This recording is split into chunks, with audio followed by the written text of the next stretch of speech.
বন্ধুরা, এই যে করল্লার বিচি, চিংড়ি মাছের মাথা, সাথে আছে নারিকেল, একদম ভর্তা ডান হয়ে গেছে। যেরকম দেখতে অপূর্ব, সেরকম খেতে লোভনীয়। যেরকম দেখতে টেস্টি টেস্টি, খেতেও টেস্টি টেস্টি। বন্ধুরা, একদম ইয়াম্মি হয়েছে, ইয়াম্মি। একবার বন্ধুরা এইভাবে বানিয়ে খেয়ে নেন, তারপরে রিভিউ দিয়ে জানিয়ে যেন আমাকে কেমন হয়েছে এই ভর্তাটা। নমস্কার বন্ধুরা, সবাই কেমন আছেন? আমি পাপড়ি চলে আসলাম আপনাদের মাঝে আজকে একটা করল্লার বিচির রেসিপি নিয়ে। এই করল্লাগুলো কিন্তু গাছ থেকে কেটে নিয়েছি, মাঝখান থেকে ফেরে বিচিগুলো বের করে নিয়েছি। আর বিচিগুলো বের করে নিয়েছি, এই যে দেখুন, এই যে বিচিগুলো সব বের করে নিয়েছি। আর বিচির হবে ভর্তা।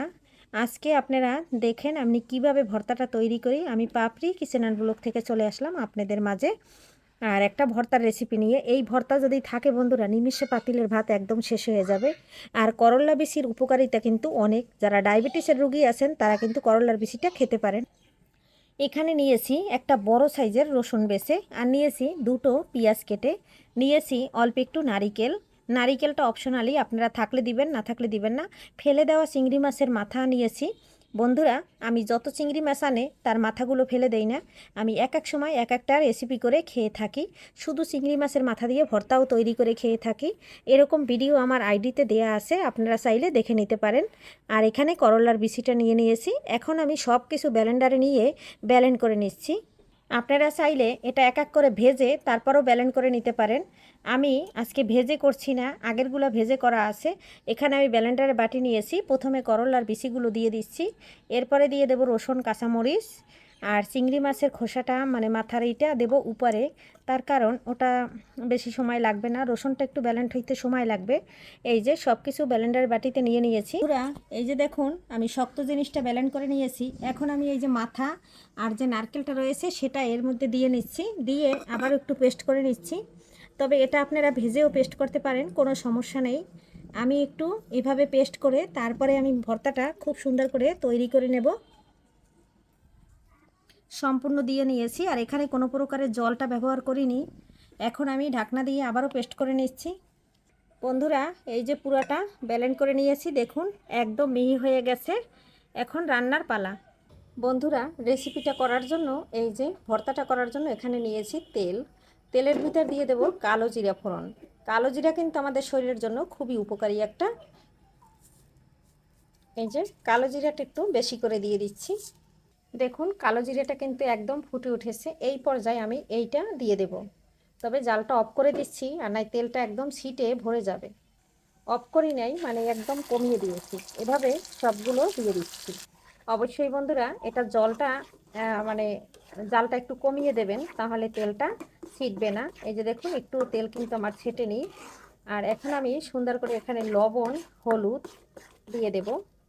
স্বাদ অনুযায়ী লবণটা দিয়ে দিই। আপনাদের কাছে রিকোয়েস্ট থাকবে, এই ভর্তাটা একবার হইলেও আপনারা করে খাবেন, বা এটা যাকে খাওয়াবেন সে কিন্তু এই ভর্তার প্রেমে পড়ে যাবে। আমি কিন্তু করল্লার বিচি কখনো ফেলি না, হয় ভেজে খেয়ে নিই চিংড়ি মাছ দিয়ে, আর নয় চিংড়ি মাছের যদি মাথা থাকে তাহলে এভাবে করল্লার বিচির ভর্তা করে নেই। যেরকম দেখতে হয় সেরকম হয় খেতে। এখন খুব সুন্দর করে ভর্তাটা তৈরি করে নেওয়ার পালা। তবে সঙ্গে থাকুন, সাথে থাকুন, দেখতে থাকুন। বন্ধুরা, ভর্তাটা দিয়ে এতটা গন্ধ ছুটছে, কি বলবো, এত সুন্দর গন্ধ আসতেছে, মনে হয় যে এখনই মানে ভাত নিয়ে খেয়ে নেই। এভাবে বন্ধুরা একবার যদি ভর্তা তৈরি করেন, এর স্বাদ কিন্তু জিভে লেগে থাকবে 1 সপ্তাহ। যাকে খাওয়াবেন সে বুঝতেই পারবে না যে এই ভর্তাটা কিসের ভর্তা। তবে করল্লার বিচি বলে কথা, একটু তিতা লাগবে না যদি আপনারা ভর্তাটা পারফেক্টভাবে এভাবে বানাতে পারেন। এই যে দেখুন তেলটা কিন্তু ছেড়ে দিয়েছে, আর আমার সব কিছু কিন্তু খুব সুন্দর করে সিদ্ধ হয়ে যাচ্ছে।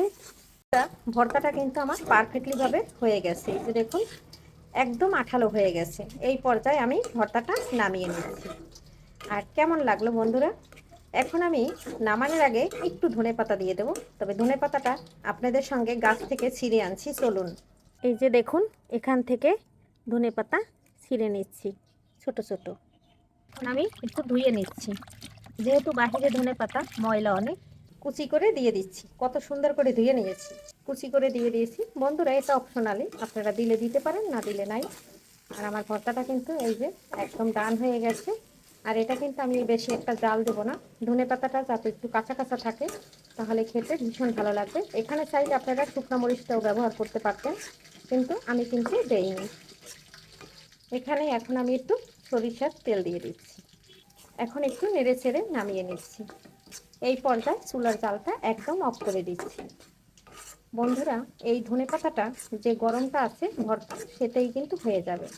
অলরেডি আমার ছেলে চুলার উপর থেকে একটু খেয়ে নিয়েছে, বলছে মা অপূর্ব হয়েছে। সরিষার তেল দেওয়ার পরে আমি ভর্তাটা চুলার উপর একদম অল্প সময় রাখি। এই যে বন্ধুরা, নামিয়ে নিচ্ছি। ফাইনালি বন্ধুরা, একদম রেডি হয়ে গেছে।